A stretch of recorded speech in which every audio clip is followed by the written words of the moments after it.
नमस्कार दोस्तों। मौजूदा युद्ध के हालात देखकर भारत अपनी आर्मी पावर बढ़ा रहा है। उसी के साथ भारत ने हाल ही में 21 मिग-29 फाइटर जेट का ऑर्डर रशिया को दिया। लेकिन आखिर क्यों मिग-29 ही क्यों?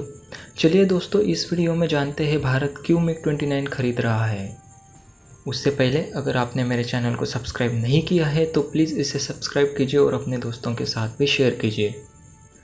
दोस्तों, हालात गंभीर है और भारत के पास टाइम भी नहीं है। अगर वॉर होती है तो वो दो फ्रंट से होगी, एक चाइना के साथ और दूसरा उसका करीबी रिश्तेदार पाकिस्तान के साथ। मौजूदा हालात में भारत के एयरफोर्स को मजबूती देने के लिए 21 मिग-29 और 12 सुखोई 30 MKI देने की पहल भारत ने रशिया के साथ कर दी है। लेकिन जो महत्वपूर्ण बात है वो ये है कि भारत के पास मिग-29 एयरक्राफ्ट सालों से सर्विस में है। इसका क्यों और क्या इतना इम्पोर्टेंस है? दोस्तों, अगर आपको याद होगा तो एयरफोर्स के सेनाध्यक्ष ने एक बात कही थी कि युद्ध फाइटर जेट के साथ नहीं होता है, उसे चलाने वाले के साथ होता है। यानी कि ये ज़्यादा इम्पोर्टेंट नहीं है कि फाइटर जेट कितना आधुनिक है, ये सबसे ज़्यादा ज़रूरी है कि उसे चलाने वाला उसे किस तरीके से चला रहा है। भारत के पायलट मिग-29 एयरक्राफ्ट को सालों से चलाते आ रहे हैं, यानी कि इसका अच्छा खासा अनुभव उनके पास है। थोड़ा विस्तार से जानते हैं।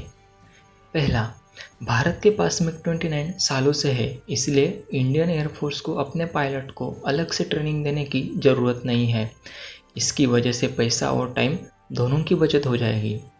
दूसरा, युद्ध रणनीति में चलाने वाला हथियार के बारे में जानना बहुत ज़रूरी है। मिग-29 को चलाने का एक्सपीरियंस होने की वजह से इसके सारे फीचर हमारे पायलट को पहले से ही पता है। तीसरा, मिग-29 मल्टी रोल है, यानी कि हवा से हवा में मार करना, हवा से ज़मीनी पर वार करना और नेवी में भी इसका इस्तेमाल एयरक्राफ्ट कैरियर जहाज़ों में होता है।